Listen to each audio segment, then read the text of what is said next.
Right. Hello, Jeremy. Thanks for taking the time to talk to me today. I really appreciate it. Now, to set the stage just briefly for everyone listening, Jeremy, I've been coaching Jeremy for probably about 4 or 5 years, I think now. And he has just completed his sixth backyard ultra, where he ran an extremely awesome 50 laps and was actually the last one standing. So, in the process of the 50 laps, he broke the New Zealand or the record on New Zealand soil for the most laps run. So 50k is 335. 50 laps is 335k. So it's a pretty big old run. For anyone who doesn't know, a backyard ultra, in a very brief nutshell, is basically a lap race where you start a lap every hour. The laps are 6.71 kilometers. The choice of the distance was so that if you do 24 hours, it equals 100 miles, basically. The Americans measure it in miles, we do it in Ks. So every hour you have to start a new 6.7k loop. So if you finish it in 40 minutes, you get 20 minutes of rest. If you finish it in 59 minutes, you get 1 minute of rest. And you can, as long as you're in the starting corral, they call it, for the start of the next lap, you're good to go again until you just decide that you don't want to do it anymore. So there isn't actually a finish line. So Jeremy's done 6 of them. I'm pretty keen to find out what he has learned. I haven't done one myself, and it does appeal, to be honest. I'm pretty keen to find out what he's learned over the last 2.5 years of running his backyard ultras, to see if there's any sort of formula or recipe you can use to maximise your chances of having a good race if you want to try one. So, Jeremy, how many years have you been running, and when was your first ultra, and what was it? Running probably consistently now for sort of 11, 12 years. And my first ultra was in March. It'll be 10 years since my first ultra. So, coming up on 10 years. What was it? What did you do 10 years ago? So that was the Buffalo Stampede. So the very first one they had down in Bright. Oh, right. Which was a horrible one for a first one. Yeah, horribly steep. Was that when it was 68k or something strange, wasn't it? 75, 75. I think. Oh, yeah, okay. 75, yeah. So that was, I think, March, 2014. So. Okay, right. And you've been running pretty consistently since then? Yeah, I sort of try and do 2 to 3 ultras a year, just all depending, and then usually something shorter just to try and break it up. And then, but predominantly since 2021, I've just been running backyard ultras with one marathon chucked in there. That's right. Yep. Okay, so let's have a quick recap of your backyard ultra history in terms of just how many laps you've done and stuff, because that's pretty relevant to my next question. So April 2021 was your first one, and you did 19 laps, which is 127k. February 22, so that's just a bit under a year later, you did 24 laps, so up from 19 to 24. July 22, 4 months later, 27 laps. October 22, another 4 months later, 30 laps. So you're just getting consistently stronger. July 23, so that was a bigger gap. That's about 7 months, was 37 laps, which is 247k. And then the one just gone in Arrowtown was in November, so only last month, which is another 4 months. And you went from 37 right up to that 50 laps, 335k. So every time you've just gone a bit further, which is pretty awesome. Actually, out of interest, in case anyone doesn't know, you're only allowed to run one more lap than this person who finishes second. They've got some pretty strict rules in these backyard ultras. And so to run lots and lots and lots and lots of laps, you've basically got to have 2 or 3 or 4 people doing it, because once the second last person finishes, the eventual winner is only allowed to run one more lap. So on your 50 lapper, do you think you could have gone further? Yeah, so the way I was feeling, I was pretty confident that I could have gotten through the day, which I think there's 9 more hours of daylight left. Jeepers. I didn't get any sleep during the event, so whether or not I could have gone another night, I don't think so. But yeah, I was pretty confident of getting through that day. So wow. But in hindsight, it's easy to say now. At the time, it might have been different come the afternoon, but I was sort of mentally locked in that if I had to, I'd go all day. Nice. I'm going to come back to the sleep. Actually, I'm a bit shocked to hear that you didn't sleep. That's one of the things I'm really interested in. But we'll come back to that a bit later on. So I guess then next up, you're going to have to try and enter one where you know there's someone who's done whatever 80, 100 laps, so that you can just go to the 50s, potentially not the limit. Yeah, we'll see what happens with that. But there's some pretty good guys getting around and girls getting around New Zealand at the moment in the Backyard Ultra. So I'm pretty sure that opportunity will come up next year. Yeah. Yep. Now, for anyone who's contemplating their first Backyard Ultra, given your experience of going from 19 up to 50, so your first one was 19, do you think it's possible for someone to nail their first or even their second Backyard Ultra like pretty much out of the box? Or do you think you've got to do, like you're six in now, do you think you've got to sort of just build up a strategy that's pacing, eating, sleeping, all that sort of stuff over a number of these events before you can be good at them? I think if you came in with a history of ultra running and you kind of had a lot of things dialed in, it'd be, you could find success pretty quickly. But I think if you are sort of inexperienced or you've only done a few events, I think, for me, the reason I keep going back and doing them is each one that I do, I think as I'm doing it, this will be my last one. Right. But then once you're finished, you learn something, and you think, next time if I can just fix that one thing, then next time will be better. And that's kind of what keeps me going back. As you alluded to, each time I do it, I'm getting a little bit better because each one that I do, I find a deficiency or something that needs work on, go away, spend a few months working on that, and then come back with that in the tool belt and then go again. So yeah, interesting. I guess that's sort of the same as like a lot of people with, say, a distance race like 100K, they'll do one and think, right, that was going to be the ultimate test, or they might finish it thinking I never need to do another one of those, or even a marathon, actually. A marathon's probably even a better example, certainly a more common one.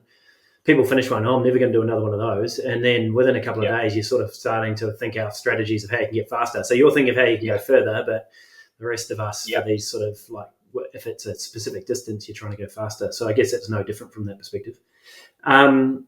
How would you and can you compare a Backyard Ultra to, let's say, a 100K race in terms of, I don't know, everything, the pain, the suffering, whether it's fun, the psychology? Is it easy to draw a comparison between a Backyard Ultra and a standard 100K race? Yeah, they do have similar things. And I guess for me, the Backyard Ultra is more fun because it's more of a social thing, because nobody's racing. Everybody's just doing a lap and then you all get back together. So you see the same faces lap after lap. Whereas in the point-to-point races I've done, you see everyone on the start line and then everyone gets spread out and you sort of only see the same 4 or 5 people it's true. As you go through the race. Yep. You see the guys that are good up the hills, they'll pass you when you're going up a hill, and then if you're good down the hills, you'll see them going down the hill, but you kind of only see the same people over and over again. And then same thing even with the crew. So one of the reasons why my wife and I, we like the Backyard Ultra format is she knows that every hour I'll be there, we can hang out, and then I'm off again. Whereas when I'm doing point-to-point races, I'll run into an aid station, I'm there for a minute, trying to get all my things together, and then I'm out again. And then she has to jump in the car or whatever, head 30 Ks down and just sort of wait for me to turn up again to spend a minute with me before I'm off. So, it's got that dynamic. It's more relaxed, especially at the start when everyone's feeling fresh, because 6.7K in an hour, it's not too hectic until you get deep. So yeah. Okay, cool. You're ruining lots of my future questions by bringing all these things together. So there might be some double up. I'll skip some questions, and there might be end up being some double up. My next question, and I think it's still pretty relevant, was so you've talked about how social it is, which is great. Do you still feel like you're, if you're in a 100K race, you're competing against everyone else, basically. Are you like competing with these other runners or trying to work with them? Because as we discussed earlier, if you wanted to do 55 laps, someone else had to have done 54. So you sort of need someone to almost buddy up with to go the distance. So do you think of them as like, are you trying to beat them or are you trying to run with them? I don't even know if that makes sense. Yeah, I do understand what you're trying to say. I think it changes as the event goes on. So for the first 24 hours, the first 160 Ks, it's quite social. There's sort of everyone's out there. But then as the field starts to thin, then it sort of starts becoming more of a competition. Once you sort of get down to that sort of final 15, 10 people. And then from there, it just depends what your goal is. So at Arrowtown, my goal was to win it. I didn't want it to go any longer than it needed to, because the longer it goes, obviously, the more it hurts. Yeah. And so, once it got down to the final two, down to Glenn and we weren't really working together. We were just sort of doing our own thing because he wanted to win and I wanted to win. Yeah. Whereas if we'd had a goal of doing 60 laps or 400 kilometres or whatever, I think we would have been working together. And so going into future events, it just depends what your goal is. So like I said, at Arrowtown, I just wanted to win one. This was the sixth one I've done. I'd sort of been slowly improving. But my goal wasn't to go as long as possible. It was to be the last one standing. I just really wanted to know what it felt like to run that last lap, knowing it was your last lap. Yeah, cool. That would have been a good feeling. Yeah, so that was my goal. But like you said, now that I've won one, my next goal will be to go further. So I'll probably be a bit friendlier on the start line, probably be a bit try and help each other out on the course. Whereas at this one, I was like, I just want to know what it feels like to be the last one standing. Yeah. And so during those early laps, do you sort of just find someone that you enjoy running with and have chats the whole way around the lap, or how does that work? Yeah, you see all sorts. Like there's definitely people that sort of pair up and they run with the same people every lap, whereas I'm sort of a bit more different. I'm out there and I find it easier for me just to run my pace. So if I end up running the same pace as someone, then we'll sort of chat away and hang out. But I don't purposefully adjust my pace to run with certain people. Like I said, I'm just sort of out there doing my thing, sticking in my lane and running my race. And if that so happens that there's somebody there with me at that time, then we'll chat away, but I don't go looking for...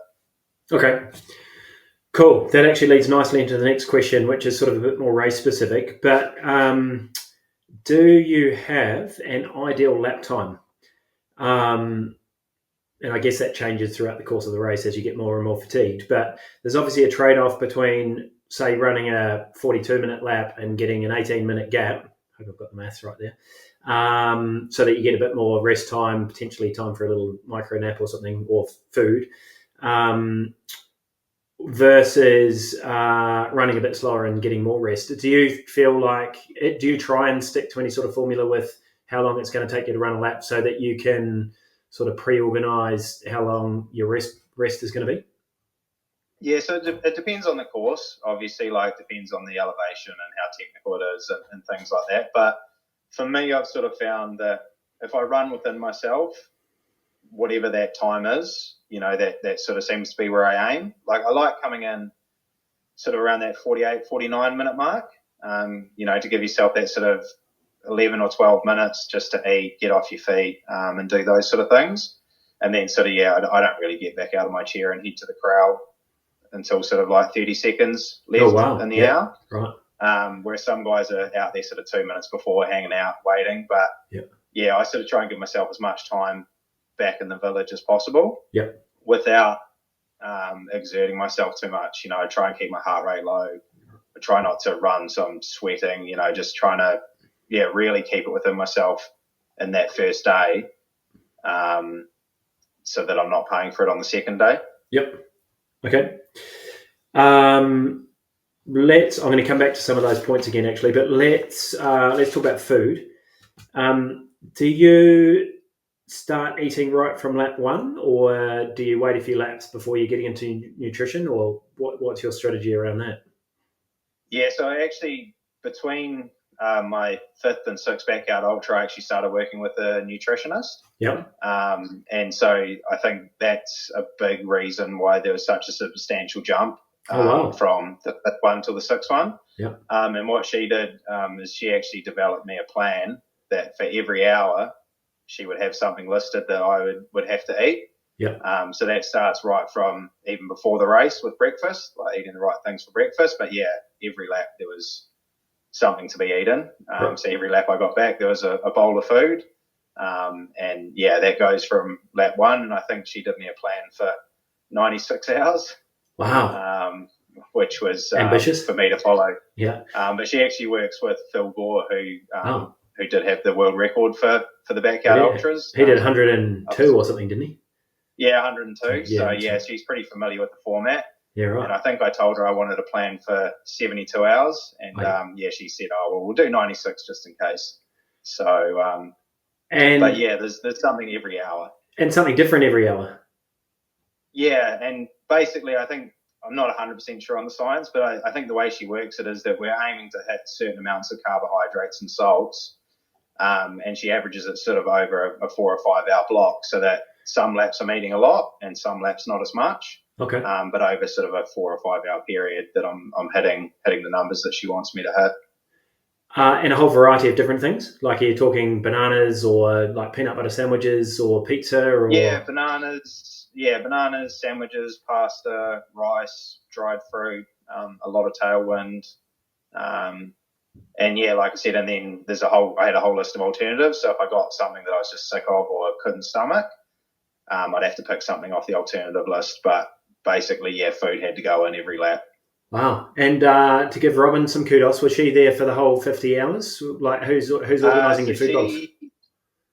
She went away for, I think, 2 hours on was it the second day? I think she disappeared for 2 hours, so she got 1 hour's sleep on the second day. Probably deserved a rest, yeah.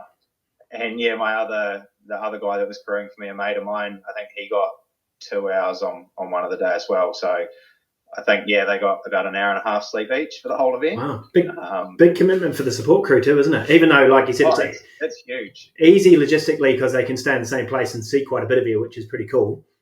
Because you've got a young son too, haven't you? So good for him also it's pretty user-friendly from a young family perspective. But yeah, staying up for 50 hours to watch you run laps, that's a good commitment. Oh, 100%, yeah. And that's why afterwards there's a video of me crossing the line and just going straight to her, because without her support, that doesn't happen. Like, I'm in no state coming in trying to look after myself, especially when you start getting into that second night. Yeah. Without a supportive crew, a lot tougher to go that deep anyway. Do many people actually do one without a support crew? Have you seen many people do one? Yeah, a lot of people will sort of turn up, especially if it's sort of their first one or they're not planning on being there for over sort of 24 hours. Yeah, people do turn up and, they look after themselves in between laps, or you get people that share crew. For the first 24 hours of the race in Arrowtown, I was sharing our tent with another guy I've run with a bit. And he had his own crew, but yeah, he's sort of sharing space and trying to help each other out. But anyone going super long has also got a pretty well dialed in support crew. Yeah, because you don't want to, if you fell asleep between laps and there was no one to wake you up, or that'd be any of that kind of stuff. So anyone that goes deep has sort of got a support crew. And then also once the field thins out a bit, you do sort of get people staying back to help out where they can as well. So back to the nutrition. Do you eat while you're running the laps, or only in those gaps when you're sitting down? So for me, I take a water bottle with tailwind out each lap, and so I've got a certain amount of tailwind that I need to drink each lap, and then I do all my eating back in the village. Just so that I'm not having to try and carry a water bottle and carry food. And so, if I know that I've got a lot of food to eat in a lap, I'll try and run a little bit faster. And if I know I've only got a little bit of food to eat, then, I sort of just amble back in casually. But I prefer not to take food out with me. Are you drinking other fluids other than tailwind? Are you drinking like plain water and other stuff? So between laps, I'm drinking water to top up, depending on how hot it is. So during the night, I was sort of struggling to get through all the tailwind each lap. But during the day, it was quite hot for the first couple of days. So, drinking water and then also drinking Coke at random intervals as well. So, okay. My next question, I think it's probably still relevant. I want to ask if you eat differently in a backyard ultra than you would in a 100K or 100-mile race. And I guess the potential difference is the fact that if you're sitting down on the hour every hour, my guess would be there's more potential to get solid food in more comfortably than if you're trying to do everything on the move. Do you think that's right, or do you reckon you'd take this new nutritionist inspired food plan into a 100 miler next time you do one?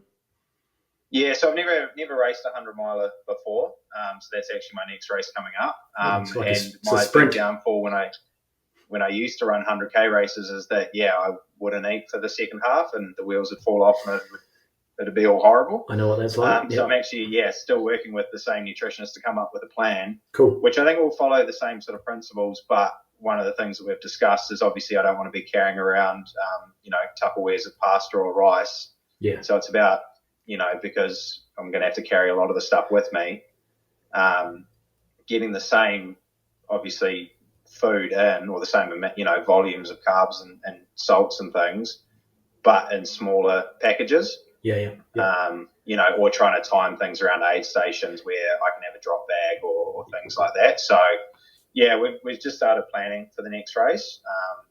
I don't know exactly what the plan looks like, but it won't be exactly the same. Yeah, that makes sense. I guess you want to try and maximise those checkpoints, especially since that's probably now a real strength that you've got, given you've had so much practice. Yeah, and like I said, and it's just that thing at a backyard ultra, because you've got your own space and that doesn't move, you can have a lot of stuff there, whereas same thing if I'm doing a 100-mile race point to point, I don't want my wife lugging around 2 bags worth of food for me to grab a handful of it and then run off again, sort of thing. Probably have to be a bit more deliberate. Yep. That's good thinking. Do you have a nutrition backup plan when things go pear-shaped? So like I said, with this one, it's the first time I've actually gone in with a plan. Usually I just eat whatever I feel like, and then eventually I just don't feel like eating anymore, because I think I usually overeat early on and probably not eating the right kinds of food. I never used to have a backup plan, whereas now with the plan I have, it's basically broken down into big meals, small meals, and snacks. And so if I get in and I'm supposed to have a big meal and I don't feel like it, there's a whole list of alternatives that I can eat instead. Cool. And same thing. So, and then also during the race, my wife was messaging with the nutritionist being like, look, Jeremy's really full at the moment. He doesn't think he can handle another big meal. And on the fly, they would adjust that plan and make notes. So, do you ever resort to just Coke? So like 3 laps and you just think, well, I can't take any more food on, I'll just drink Coke? I used to, but during the last race, I never hit that point. Nice. So it'll be something that maybe I'll have to revisit in the future. But right up until the last lap of this race, I was still eating. I wasn't quite hitting the quantities that I was supposed to be, but there was still food going in every lap right up until the last one. That's awesome. So actually, on that note, so there's lots of sort of science, and you can read a truckload about recovery, how quickly you recover if your nutrition's good during a race. Can you draw any comparison between how well you recovered from the 50 lapper, which is obviously you're out there for 13 laps longer than the previous one, but you had a better nutrition strategy than the 37 lapper? Do you feel like you recovered the same, better, worse, or because it was further, or anything there? I think no, the recovery after the fact, it felt similar. Yep. Like any race, the first couple of days you can't really walk, and everything else. Every day after that you sort of get a little bit more mobility, and then a week down the track you sort of feel like you can maybe go for a little bit of a walk jog, and it sort of you just slowly build up from there. But no, I felt like after the event, it was the same. It was during the event where there was just a huge difference. Yeah. Okay. Cool. Right. Let's get on to sleep. So I had assumed you'd have gone to sleep, so that's what lots of my questions were going to be about. Have you slept in the previous races? No. None. So I haven't. Never managed to fall asleep. So I actually did get about 3 minutes of sleep on the Monday morning in Arrowtown, which was about 45, 46 laps, and I fell asleep in the chair for what felt like ever, but apparently it was about 3 minutes. But that's the first time I've actually managed to fall asleep. So did that feel like it did anything for your brain? Yeah, I felt heaps better afterwards. Yeah, Funnily enough, like it's amazing, isn't it? yeah, There's actually quite a bit of, if you start sort of reading around and digging into it, there's quite a bit of evidence that, well, I don't know if you call it evidence, anecdotal evidence, let's say, that people having those 2 or 3 minute micro naps, you can wake up and it's like your brain's almost been reset, so you feel a truckload fresher. I'm not saying you're back to square one, but certainly a lot better than if you hadn't slept. I think in the 200-mile races and those like super long ones in the States, people do that fairly frequently where they'll just have a little, they call them dirt naps. You just lie on the side of the track for, sounds like it's anywhere between 2 minutes and 10 minutes and you get a massive benefit out of it. So that's interesting. So that, maybe that's your 100 lap strategy is you're going to have to get good at micro napping. Yeah, well, I tried to sleep on the first night, but there's still a lot of people around and there's still a lot of background noise and things like that. And even though I lay down a few times, I didn't fully zone out. And then the second night I planned on sleeping, but I was having a few issues with my foot and I just couldn't run fast enough lap times to actually get into bed for a sleep. Yeah. And then, come the third day, it just got to the point where, the hallucinations were happening and just getting quite tired. And I was like, I just need to shut my eyes for 5 minutes because, I was like, the kind of guy Glenn is, I was like, this could go all day. So I need to start trying to at least get a couple of minutes every lap. Yeah.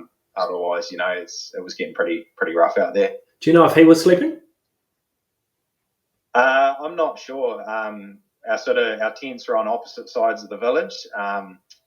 And I kind of set mine up a little bit differently where I have the front of my tent closed off. So, I can't really see what's going on out there. Oh, yeah. So I would only see him once we walked into the corral. So I have no idea what he was doing in between laps.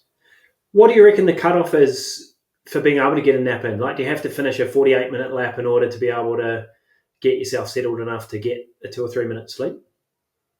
Yeah, I know just watching other people and following other racers, like, those guys like Phil and Sam and those guys that are sort of up near the top end, they sort of come in 42, 43 minutes. Yeah, right.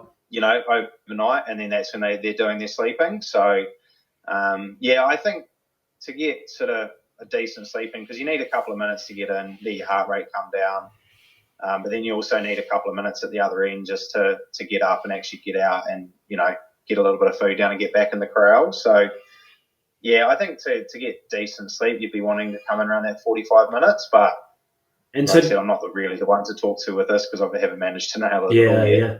Do you think they do that on purpose? Do you think during the night they run a bit quicker? I guess it's cooler as well, but run their laps quicker so that they can get some sleep in? Yeah. Just listening to them talk and talking to Sam and that during races, they do. But also some of the races, like the one where they set the world record in Australia earlier, and then also at Biggs in America, they've got a different course at night. And it's usually just sort of out and back on a road. Yeah. Whereas all of the ones in New Zealand, it's the same course at night time that it is at the daytime. Yep. So not quite as easy. But, they're not sort of having to think about foot placement or anything like that. It's just they're running along the road. They can sort of go a little bit faster. And like you said, it is cooler. So that's within the rules, is it? They're allowed a night course and a day course? Yeah, as long as it's the same distance. Oh, wow. There are races out there that do that. Like I said, none of the ones in New Zealand currently do, but it is a thing that they do. So yeah, right. Okay. Right. Let's talk about just gear and equipment and stuff briefly. You said earlier you'd had some foot issues, but do you use anything different in a backyard ultra compared to a normal ultra in terms of everything? I guess you don't need a vest, do you? Yeah. So overnight, if it's cold, I actually will run with my vest on just so I can put my water bottle in it, just to keep my hands free so that I can wear gloves and, because obviously running in the South Island in New Zealand, it can get quite cold overnight. Yep. Especially the one that I do in the middle of winter here in Christchurch.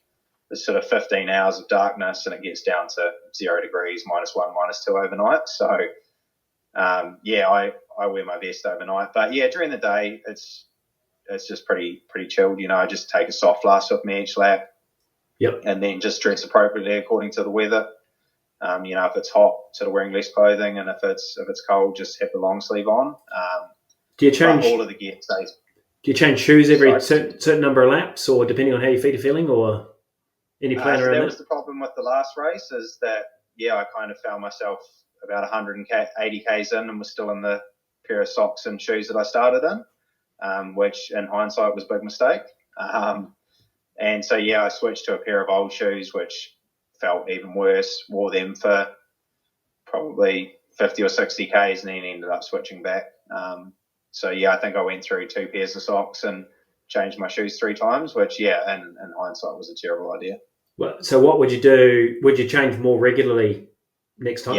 Yeah. So moving forward, I think I'd move on to some sort of schedule, be it 4 or 5 hours, just regularly rotating those shoes and rotating the socks through.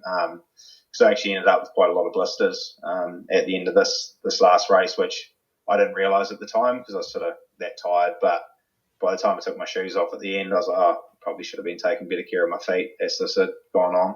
Yeah. If you'd had like 50 laps is extraordinary, but if you're doing 108 laps and your feet are cooked after 50, it's going to be a pretty bad last 58 laps, isn't it? Yeah, 100%. So the better all of that stuff you can, like the better you are at managing all that stuff, the better your race is going to go. Yeah, but like I said, that's one of the learnings that I took from this race. So I'm like, well, next time, like I said, I learned something every race. Well, that's one of the things that I learned from this one is, next time I need to take better care of my feet, because if I let them get like that, like you said, I was running in pain for sort of the last 70 or 80 Ks, probably more, probably close to 100 Ks of that race, just because I didn't look after my feet in those first couple of days or first day and a half. Yeah, that's not ideal. Okay, training strategies. Do you train differently for a backyard ultra? I should know this because I'm your coach, but this is for everyone else's benefit. Train differently for a backyard ultra than a 100K or this coming up 100 miler? So similar training structure. The only sort of real difference that I do is that, when I'm training for the 100 milers or the 100Ks, I'll seek out more vert. Yeah. I live in Christchurch, so it's pretty flat, but I'll actively try and go and run more vert, whereas with the backyard ultras, they're generally less hilly. Yeah. And then the other thing that I'll change up is during my long runs, just to test my nutrition and my gear and a few other things, is that I'll turn my long runs into basically a mini backyard ultra, whereas I'll go and find a 6.7 to 7.5 kilometre course, park the car up with all the food that I need, and then just run laps and sort of test out that nutrition to make sure that the stomach can handle different kinds of foods and just test out different parts of the plan. But outside of that, it's pretty similar training. Do you run the laps starting them every hour, or do you just have a 5-minute break and then go again on those long training runs? So I run it every hour. So I start my watch when I start. I generally will pick a hillier area than what I'm used to in my race, so that way when I get to the race, I find the laps easier. Yeah.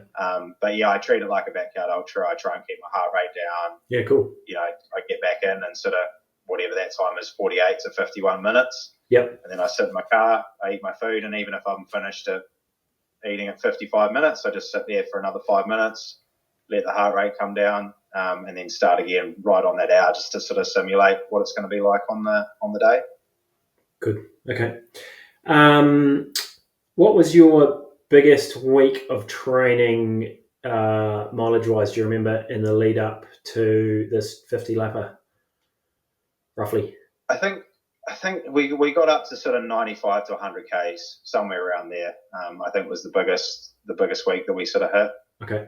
I think people will be astonished by that because I imagine a lot of people doing backyard ultras, especially given you ran 300 and what did we say, 37, wasn't it? 335K, and your biggest training week was 100K. I'm sure a lot of people will be astonished. But it just goes to show you don't have to, like the key is the consistency, and you've been running, like you said, for 10 or 12 years and gradually building these things up. You don't have to be out doing 100-mile weeks or 200K weeks in order to be able to pull off an amazing race. Admittedly, like there's a fair bit of science saying that if you could run more easy Ks per week, you'll probably be a better runner. As long as those easy Ks don't break you, and that's the bit that most people miss out on. So if you're running 160K, you've got a young child, you've got a horrendous work schedule where you go away traveling and work almost 24 hours a day on a much too frequent basis. So if you string your life together with 160k weeks, it probably actually wouldn't work anyway, and you just end up sick or crook or not being able to race. So, but it's awesome that you can do like such extraordinary distances off 100k a week. It's awesome. It's good. Yeah, no, there's definitely times where I hear what other people are doing, and I'm like, maybe I should be doing that too. But like you said, I've got a young family. I do have a pretty hectic work life. And I've just got to trust the process, like you can see from where I started to where I am now. Yeah, it's working. I've made those improvements with not doing those big distances, and maybe I'd be even better without. But like you said, maybe I just end up injured all the time and get out of that rhythm anyway. So at the moment, it's just sort of trusting that what I'm doing is working and just sticking with that. Actually, you said you'd done a marathon. Just so interspersed with the 6 Backyard Ultras, there was a marathon. When was that? Earlier this year? Yeah, start of June. This year. What was your time? 2 hours 54 and change. How did that compare to previous marathons? So I think it was a 10-minute PB over. Nice. Over my last one. So that's pretty awesome, isn't it? You're running Backyard Ultra PB and a marathon PB effectively off the same sort of training schedule. We made a couple of little adjustments where you had some shorter, faster stuff in the lead up to the marathon, and the mileage was probably pretty similar whenever we can sneak it in between work trips. But again, just goes to show that consistency is working really well for you.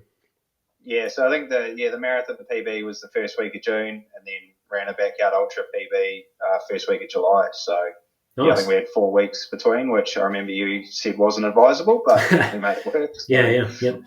Jolly good. Okay, let's go back to the Backyard Ultras, just to the checkpointy sort of logistics. So at the start-finish area, you call it, the corral is the actual start line little box or whatever where all the runners start from. Yeah. And you call it the village. So at that start-finish... So there's the corral, which is you have to be inside that corral when the lap starts. So that's a little boxed off area. Yeah. But obviously all around that, everyone's got their tents set up, or caravans or camper vans or everything. So that's kind of like the event village where, in between laps, that's where everyone's hanging out. But you've got to be inside the corral when the whistle goes to start, or the bell goes to start the lap. And for your tent, so I assume everyone can set their tents up pretty close to the start to the corral. And then you obviously take a big sort of camping deck chair. Do you take a little stretcher bed or anything like that? Or foam rollers, massage balls? Yeah, so they give you a sort of a 3x3 area. And so they're all sort of set out in rows. So it's kind of the earlier you get there, the closer you can get to the corral. Oh, yeah. And you just you set up your tent the night before the event. And then, on the day of, usually my support crew will fill it up full of all the gear. So, the 3 main things that we have is, we've got the lie flat deck chair, we've got a little camping stretcher, and we've got a table. Oh, yeah. So that, we can sort of lay everything out on top of it. So that's sort of the main 3 items. But, on top of that, there's massage guns, there's air skis, there's foam rollers, there's bands, there's all sorts of stuff, spare clothes, portable chargers. Yeah, right. Does anyone take those air relax leg things? Those compression sleeve legs to... Yeah, I haven't. I saw over at Biggs in the States when they broke the world record on the size one, I saw some people that just had some sort of miniature carved ones. Oh, yeah. They're definitely floating about. But once again, it's that whole, you've got to have time to get in and out of them kind of thing. So anything you do has got to fit in within that hour. So, I haven't seen it at any of the races. But like I said, I sort of don't pay any attention to what anyone else is up to when we're back between those laps. I'm sort of just focused on myself. Massages? Do your support crew get stuck into your calf muscles or quads or anything if your legs are struggling? Yeah. So we sort of we do massage gun, and then same thing. If especially on that last day, the crew was in there working the calves, so I was laying back and sleeping and stuff. So just anything to sort of try and loosen up the muscles. Yep. Cool. Okay, let's talk about mental strategies. There's a saying that ultra running is 90% psychological and the rest of it's in your head.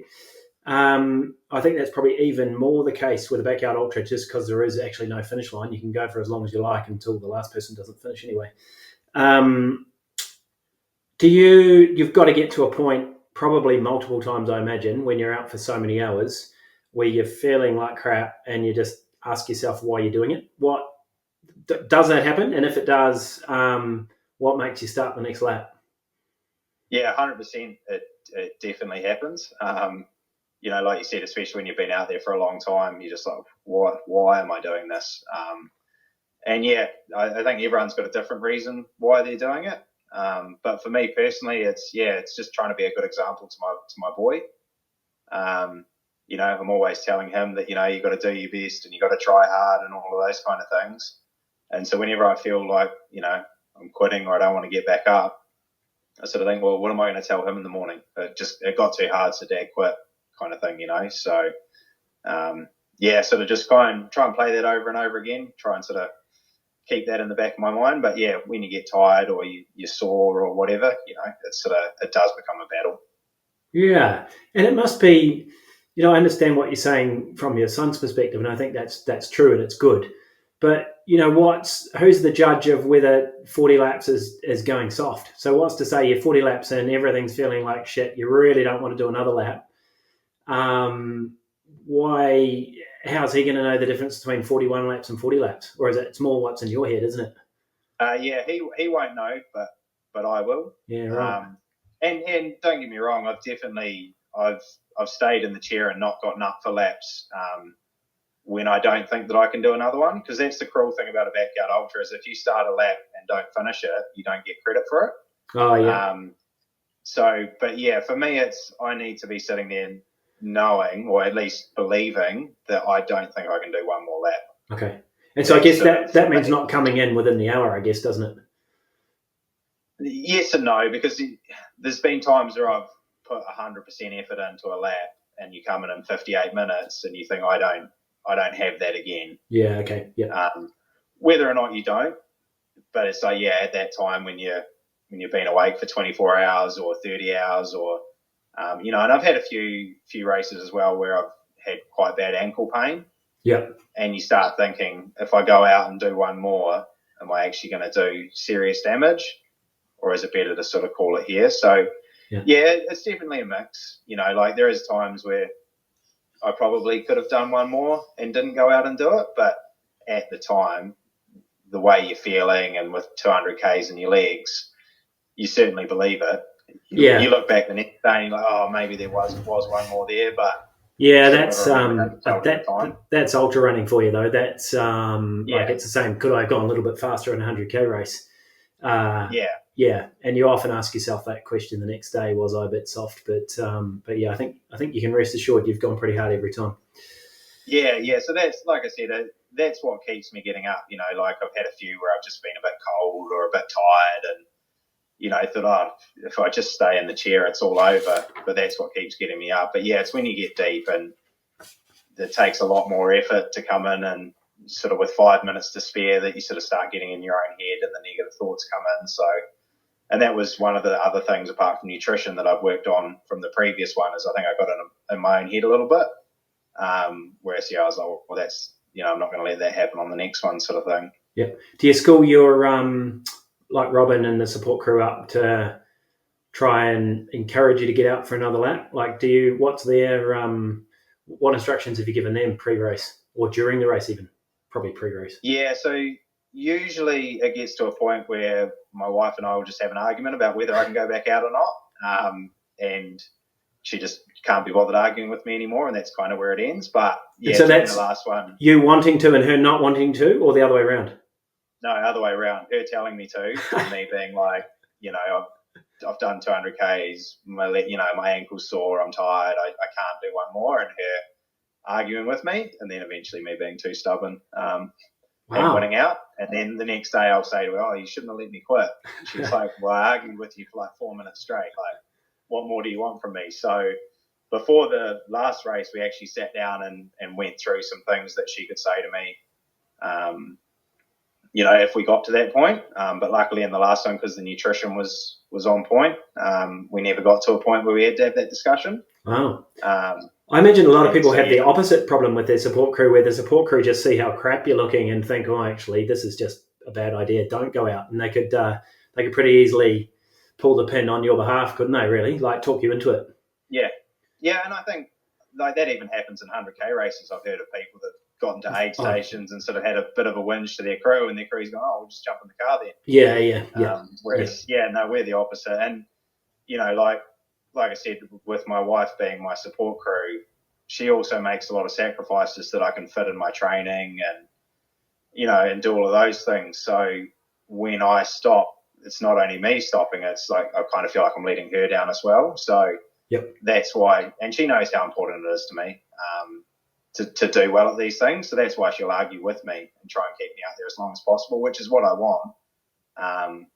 Yeah, But yeah, absolutely. So a note to everyone listening, and this is, I think, equally relevant for even probably, I shouldn't say 50K is short, but it's relatively short compared to the distance we're talking about. But like 50K, 100K, 100-mile races, like educating your support crew, especially if this is their first time watching an ultra, that you're going to be looking and feeling like crap and potentially wanting to pull the plug, and that unless it's like medically ill-advised or you've got a proper injury or something like that, you need to sort of school them up to encourage you to carry on if it's a sensible decision to do so. Whereas it's just so easy for support crew to freak out and think, oh no, this looks way too hard, and just help you pull the pin.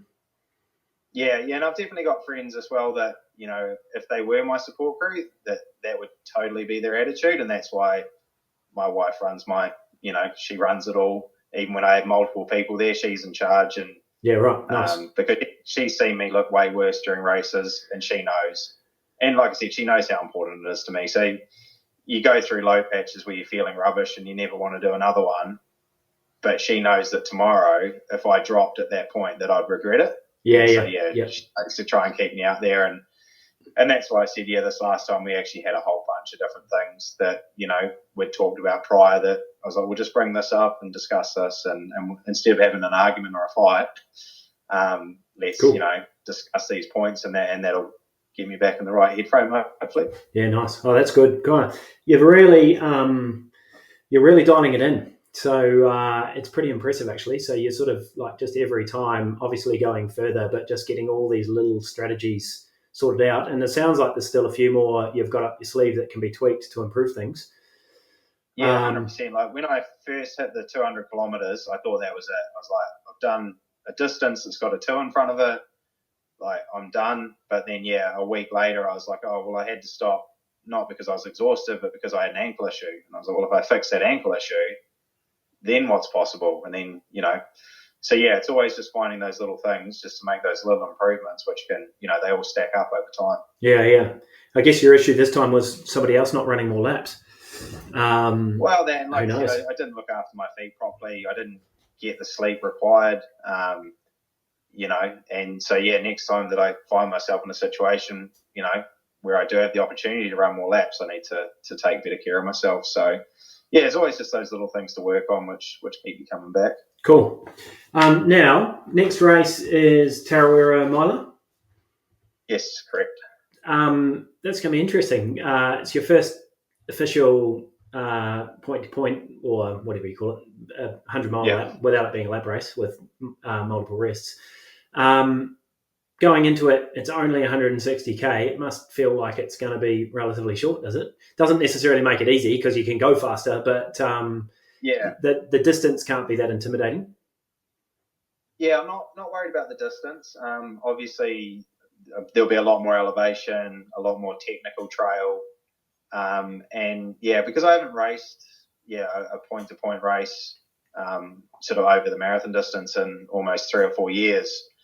It'll be interesting to see how I go, because I used to have the problem of going out too fast, eating a lot in the first half, blowing up in the second half, and just having a horrible sort of last half of the race. So, it's going to be interesting to go and do this one and see if I can take the learnings from the backyard and transfer it across. Yeah. Or whether I just revert to my old habits and get way too excited and, tear off the start line and have a horrible afternoon. But yeah, it's interesting. It's going to be a different challenge. Hopefully the former rather than the latter. I think that comes down to like discussions with your nutritionist and hopefully also the coach as well, isn't it? But it's almost like we probably need to come up with a time that you feel like you'd be happy with. We've sort of started discussing this anyway, and then reverse engineer it from there, which is not the way I would often recommend. Like somebody who's never done a 100-miler, I would say start off way slower than you think you need to, and then carry on going that pace because you're probably going to slow down anyway. But with you, it's more of a race than a can I finish this type of a thing. So I think we're in a position where we need to pick a time, look at the elevation profile and work out where the slowest parts of the course are going to be, and then sort of work out a pacing strategy that's going to effectively maximise your chance of not slowing down in the back end. Yeah.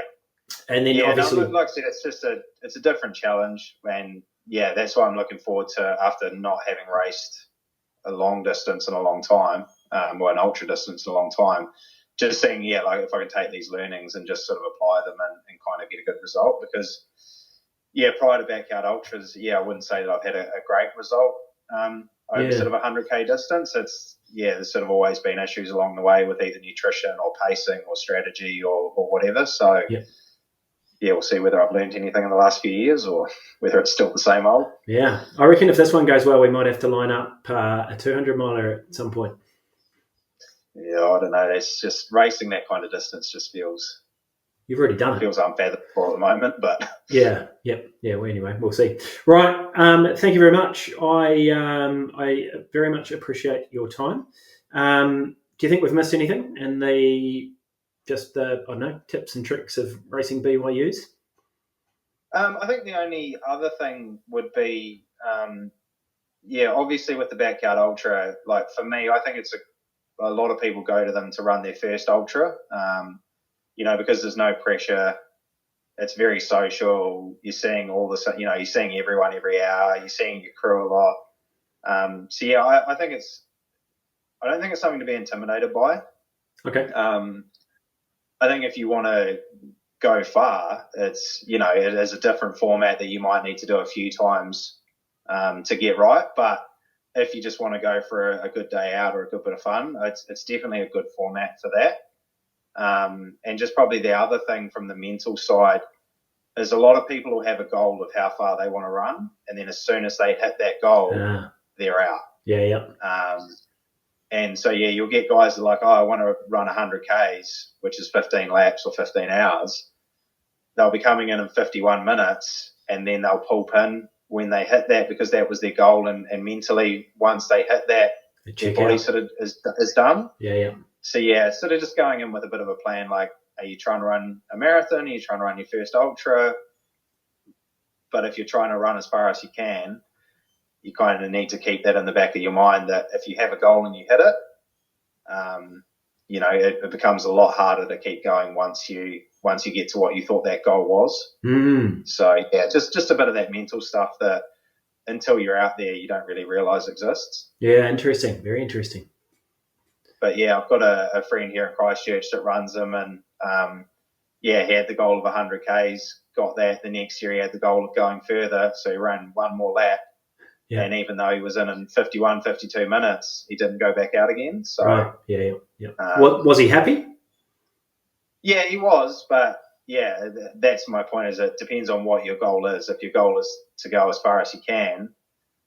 Yes, if you're in the back of your mind, you're like, once I get to 100 or once I get to one more lap than last year, it becomes very hard to keep going once you've locked that goal in. So, it's just going in there with a plan, just sort of thinking about that, you might actually be limiting yourself from going further. Yeah. I guess with your goal this is obviously not going to be relevant for that many people because not everyone's going to be capable of winning one of these events. But if you go in and your plan is to win it, as in be the last one standing, then you're pretty much signing yourself up to just going as long as you need to, aren't you? Yeah, but to be fair, that's only become my goal recently. Like everything I go into, I try and win it, whether or not I actually have a realistic shot. But realistically, it's only been the last couple that I've done that I've, made it to the last sort of two or three people.